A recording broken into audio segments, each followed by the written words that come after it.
Good morning everyone and आज के इस वीडियो में हम लोग द हिंदू न्यूज़ के एडिटोरियल पेज के कुछ अंश को एक्सप्लेन करेंगे। तो हेडिंग है शैकल्स एंड टाइज, बेरियां और संबंध on transition period of UK's exit from EU, यानी यूरोपियन यूनियन से यूके बाहर आ रहा है, एक्सिट कर रहा है। यूरोपियन यूनियन से यूके एक्सिट कर रहा है और इसलिए यह जो अवधि बताई जा रही है वह ट्रांजिशन की अवधि है, यानी बदलाव की अवधि है और परिवर्तन की अवधि है। ट्रांजिशन शब्द अपने आप में नाउन है। TION जिन शब्दों के अंत में हो वे नाउन होते हैं। एक्सिट मीन्स निकास होता है, एक्सिट मीन्स निकास। शैकल्स मीन्स बेड़ियां, हथकड़ियां, हैंडकप्स। शैकल्स मीन्स बेड़ियां एंड टाइज मीन्स रिलेशंस, संबंध। With the transition period of the UK's exit from the EU से, यूरोपियन यूनियन से यूके के बाहर आने के बदलाव के समय, ट्रांजिशन पीरियड बदलाव के समय के साथ, इंडिंग दिस मंथ, यानी ये कब बाहर आ रहा है तो इस मंथ के अंत तक, the Boris Johnson government is beginning to form up its partnerships outside its region. अब चूंकि ईयू से यूके बाहर आ रहा है तो अब बोरिस जॉनसन की सरकार यह कोशिश करने लगी है कि अपने क्षेत्र से बाहर आकर के, जो इसका अपना निश्चित क्षेत्र है, रीजन मीन्स होता है दायरा, रीजन मीन्स होता है क्षेत्र, उस क्षेत्र से बाहर आकर के साझेदारी को मजबूत करने की कोशिश करने लगी है। फॉर्म अप शब्द है यहाँ, फ्रेजल वर्ब है। फॉर्म अप मीन्स होता है स्ट्रेंथन, मजबूत बनाना। तो अब चूंकि ईयू से ये बाहर हो रहे हैं इसलिए अपने निश्चित दायरे से बाहर के रिलेशनशिप्स को और पार्टनरशिप्स को ये फर्म अप करने की कोशिश कर रहे हैं, स्ट्रेंथन करने की कोशिश कर रहे हैं। एंड ब्रिटिश फॉरेन सेक्रेटरी, और ब्रिटेन के जो विदेश सचिव हैं जिनका नाम है डोमिनिक रैब की दिल्ली यात्रा केम विद अ डिक्लेरेशन अपने आप में नाउन है और अर्थ होता है घोषणा, TION यानी नाउन। डोमिनिक रैब की दिल्ली यात्रा केम विद अ डिक्लेरेशन, एक घोषणा के साथ हुई। क्या घोषणा थी, किस चीज की घोषणा थी? तो of immediate and longer term goals, यानी इनकी यात्रा दो तरह की घोषणा लेकर के आई थी। दो गोल्स थे, एक इमीडिएट गोल्स थे, शीघ्र या त्वरित गोल्स थे, और एक लंबी अवधि के गोल्स थे। फॉर, किस लिए? तो for the India UK relationship, Bharat और यूके के रिलेशनशिप के लिए दो तरह के गोल्स रखे गए हैं जो इनकी रैब की दिल्ली यात्रा से स्पष्ट हो रहा है। एक इमीडिएट गोल रखा जा रहा है और एक लॉन्गर टर्म गोल रखा जा रहा है। His visit was also to prepare the way of Prime Minister Johnson's India visit। अब रैब साहब की विजिट, दिल्ली की विजिट इस उद्देश्य से भी थी कि प्राइम मिनिस्टर जॉनसन की भारत यात्रा के मार्ग की तैयारी हो जाए। यानी जब वो पहले आ लिए तो अब वहाँ के जो प्राइम मिनिस्टर जॉनसन साहब हैं, इनकी भारत यात्रा का मार्ग जो है वो प्रशस्त दिख रहा है।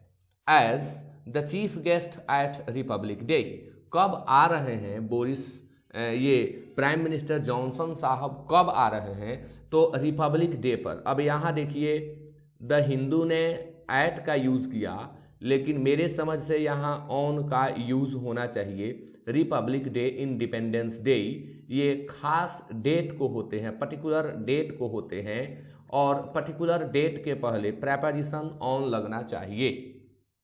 And to invite Prime Minister Narendra Modi to the UK, उनके विजिट का, रैब के विजिट का कई सारा उद्देश्य है। अब एक और उद्देश्य इसमें जुड़ रहा है कि वे प्राइम मिनिस्टर नरेंद्र मोदी को इनवाइट करने के लिए भी आए थे, यूके आने का न्योता देने आए हुए थे। कब? टू द G7 के लिए न्योता देने आए हुए थे। And the climate change summits next year, अगले वर्ष जो G7 और क्लाइमेट चेंज समिट होने वाला है, सम्मेलन होने वाला है, उस सम्मेलन के लिए भी न्योता देने आए थे। Mr. Johnson will be the first head of government to visit India after the spread of COVID-19. कोविड-19 के स्प्रेड के बाद, अब स्प्रेड वर्ब होता है, लेकिन यहाँ यह नाउन का काम कर रहा है, अपने बाद प्रेपोजिशन ऑफ लिए हुए है।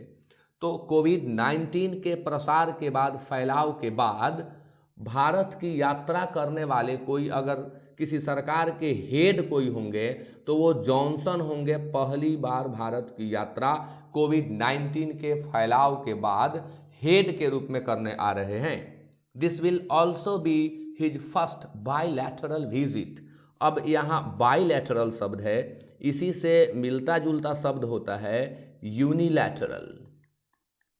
यूनिलैटरल होता है, बायलैटरल होता है और मल्टीलैटरल होता है।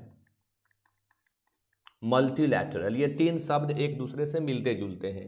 तो यूनिलैटरल मीन्स होता है एक पक्षीय, जिसमें एक तरफा कोई भी एक्शन लिया जाता है, दूसरे पक्ष का सुना भी नहीं जाता है, एक पक्षीय।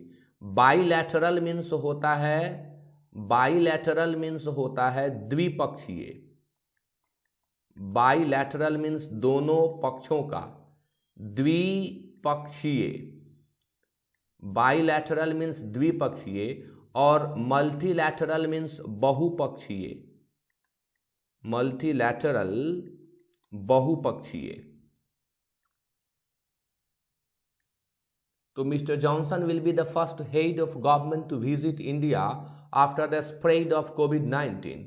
This will also be his first bilateral visit. यह उनकी पहली द्विपक्षीय यात्रा होगी। एनीवेयर आफ्टर ब्रेक्सिट, ब्रेक्सिट के बाद कहीं की भी उनकी यह पहली यात्रा होगी।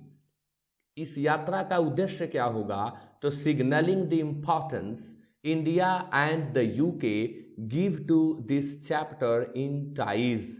यानी इनकी यात्रा यह सिग्नल कर रही है, यह संकेत दे रही है कि भारत और यूके इन टाइज के चैप्टर को कितना महत्व दे रहा है। इनकी यात्रा से यह स्पष्ट है कि जो यह संबंध और ये जो पार्टनरशिप इन दोनों देशों के बीच है, इसको ये कितना महत्व दे रहे हैं। Next, in what he called a 10-year road map for relations. In relations के लिए, भारत और ब्रिटेन के रिलेशन के लिए, भारत और यूके के रिलेशंस के लिए एक रोड मैप तैयार किया गया है, यानी एक कार्य प्रणाली। अब रोड मैप को अगर हम साहित्यिक शब्द में देखें तो यह कार्य प्रणाली होता है। एक कार्य प्रणाली तैयार की गई है, एक रोड मैप तैयार किया गया है 10 वर्षों का। 10 वर्षों के लिए यह टाई भारत और यूके के बीच होने जा रहा है। Mister Raab discussed with external affairs minister S Jaishankar. अब इस दौरान जब रैब साहब भारत आए थे तो इन्होंने डिस्कस किया, इन्होंने वार्ता की, बातचीत की external affairs minister S Jaishankar से। यानी भारत के जो विदेश मंत्री एस जयशंकर साहब हैं, इनके साथ रैब की बातचीत हुई। एंड मोदी साहब से भी इनकी बातचीत हुई। किस मुद्दे पर बातचीत हुई? तो the upgrading of the 2004 India UK strategic partnership. Bharat और यूके के बीच एक रणनीतिक साझेदारी 2004 में ही बनाई गई थी अब उसको अपग्रेड करने के लिए, उसको उन्नत बनाने के लिए, उसको और ऊपर उठाने के लिए ये भारत आए हुए हैं और इस पर डिस्कस किए हैं। अब यहाँ आप शब्द स्ट्रैटेजिक देख रहे हैं, यह शब्द एडजेक्टिव है, एडजेक्टिव ऑफ स्ट्रैटेजी,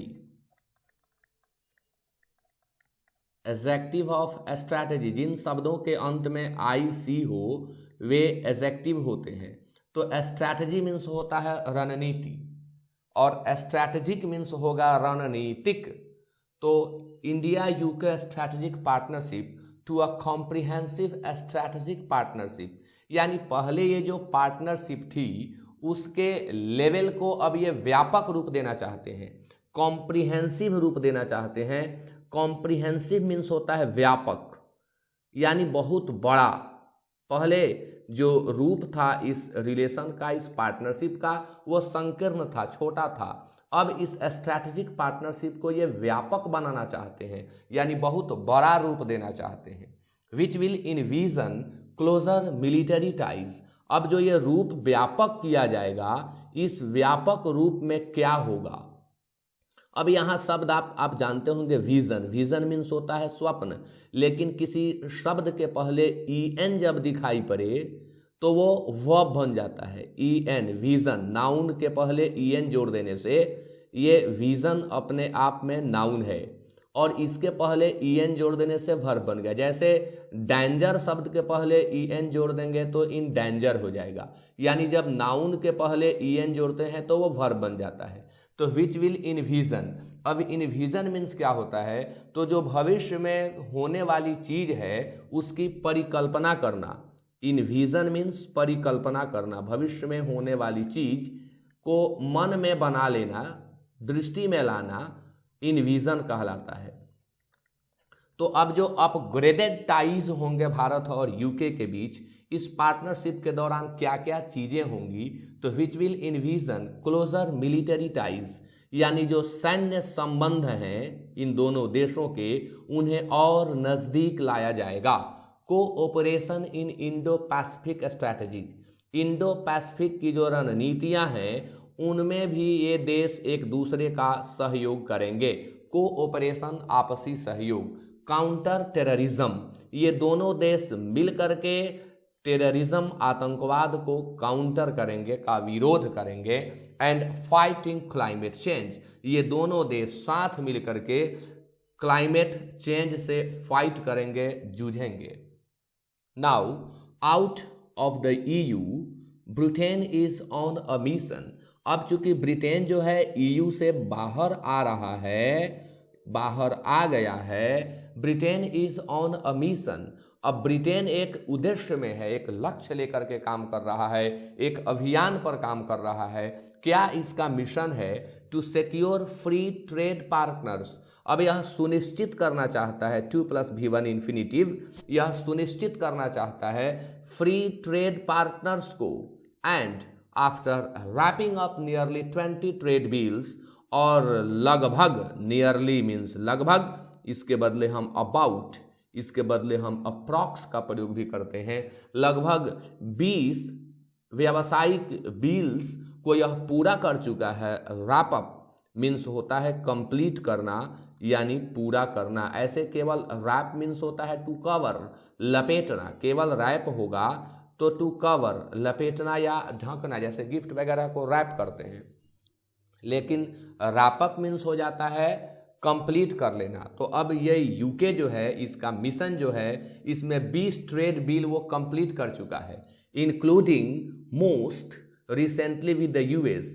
इनमें से अधिकाधिक वो US के साथ टाई किया हुआ है, जापान के साथ किया हुआ है और वियतनाम के साथ किया है। That will take effect from January 1। ये प्रभाव में आएंगे, ये जो व्हील्स बने हुए हैं ये प्रभाव में आएंगे जनवरी 1 से, 1 जनवरी से। Mister Johnson would hope to announce the start of talks on an India FTA during his visit. Mister Johnson would hope, mister Johnson उम्मीद कर रहे हैं कि वे घोषणा करेंगे इंडिया FTA जब वो भारत की यात्रा पर आएंगे। जब वो भारत की यात्रा पर होंगे तो इंडिया FTA के ऊपर वार्ता की शुरुआत भी वो करेंगे। The highlight of India's relations in the next year will be closer cooperation, यानी भारत के संबंध की जो हाईलाइट होगी, जो सुर्खी होगी, वह क्या होगी? In the next year will be closer cooperation on the corona virus vaccine. अब भारत हाईलाइट करेगा कि कोरोना वायरस का जो वैक्सीन बन रहा है उसमें ये दोनों देश एक दूसरे के सहयोग में नज़दीक आए। विद द सीरम इंस्टीट्यूट के साथ सेट टू प्रोड्यूस जो प्रोड्यूस करने ही वाला है, जो उत्पादित करने ही वाला है, set to produce and distribute the Oxford AstraZeneca vaccine in India. यानी ये भारत इस चीज़ को एम्फेसिस करेगा जब उनकी जॉनसन की यात्रा भारत में होगी कि जो वैक्सीन बन रहा है एस्ट्राजेनेका वैक्सीन, भारत में उसका प्रसार हो। ये दोनों देश इस पर एक दूसरे को कोऑपरेट करेंगे। तो इसी के साथ यह आज का सेशन कंप्लीट होता है। तो थैंक यू वेरी मच। और एक बात मैं और कहूँगा कि आप सभी कमेंट करके ज़रूर बताएंगे कि यह एक्सप्लेनेशन आप सबको कैसा लगा। Once again thank you very much.